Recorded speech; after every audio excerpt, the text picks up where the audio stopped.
Ian Oduwire, founder of ODI Movement, co-founder of SOMA. I want to go through some simple processes that we may be able to observe and understand what our clients need and how we can feed them movements and motion that will enhance and improve their ability to have a quality of life, to move better, to feel better, and to be better.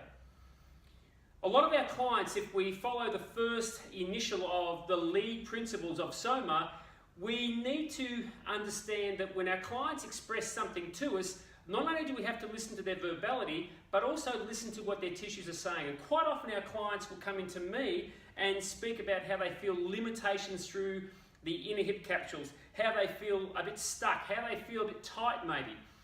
So the easiest way that I've worked on and really observed how people can move is by listening to one of my great friends and colleagues, and really he has done a great job of mentoring me over the years as well, and that's Chuck Wolf from Human Motion Associates.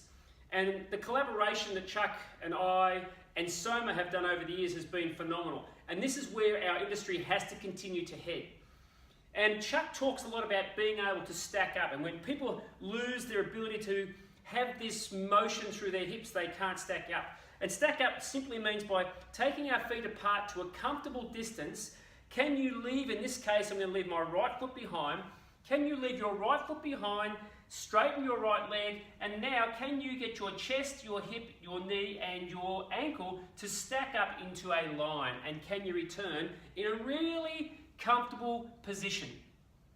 And if I did that to the opposite side, I should be able to perform the same type of motion, fluidity, and more importantly, I can actually now start to compare how one side compares to the other.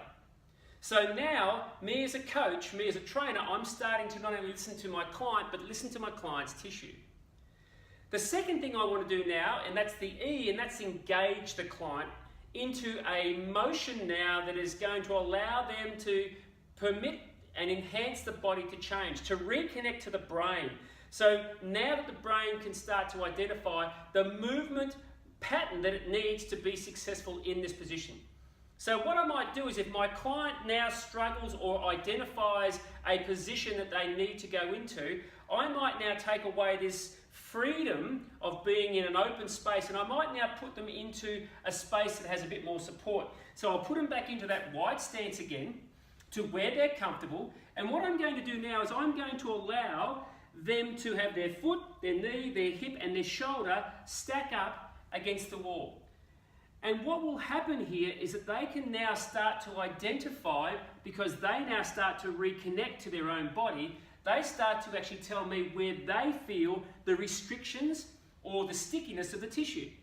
And when we start to now get them to perform this exercise, what you'll see is that they might not get their shoulder to the wall, they might not be able to get to their hip to the wall. So I can start to progress them now just by asking them to gently take the tissue to where it feels comfortable. I can regress their stance. I can do many types of manipulations that allows them to be successful to start to get the movement that I need. A really cool way is I'll normally ask my client to see if they can stay with their weight evenly distributed on both feet. So when they go towards the wall, I want my little toe to maintain contact with the floor. I want my left shoulder, my left hip, my left knee, my left foot to stack up. And what I'm going to do now is, can I now start to rotate my trunk by allowing my femur and my tibia to rotate towards the midline of the body? And if I can, what that's going to do now is it's going to create an association between the opposite diagonal, posterior lateral hip complex.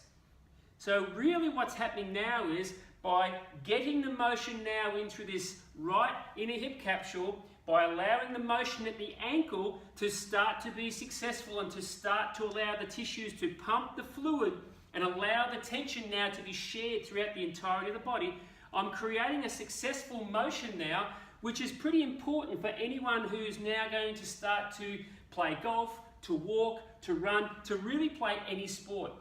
And what you'll find is that this position will become quite fatiguing to the client. So I may only need to do 45 to 60 seconds. What I can then do is I can start to take the client away from the wall, and I'm going to get them to reevaluate how that feels for themselves. And they'll start to now feel the change in their own tissues. So not only have I listened to the client and listened to the client's tissues, I've actually engaged the client by now empowering them to take responsibility for their own movement, and I've also engaged the tissues, and they can feel what tissues are engaging, and more importantly, they can feel the change that's happening. If you want more of this, if you want to understand better how we can empower our clients, how we can become more successful as practitioners, as how we can now start to practice our craft, don't miss the SOMA Immersion 1 happening in Noosa, November 10, 11 and 12. The closing date will be around about middle of October. Don't miss the early bird price. We would love to see you there. Contact me at ian@odonmovement.com or go to www.feelsoma.com. We would love to see you there.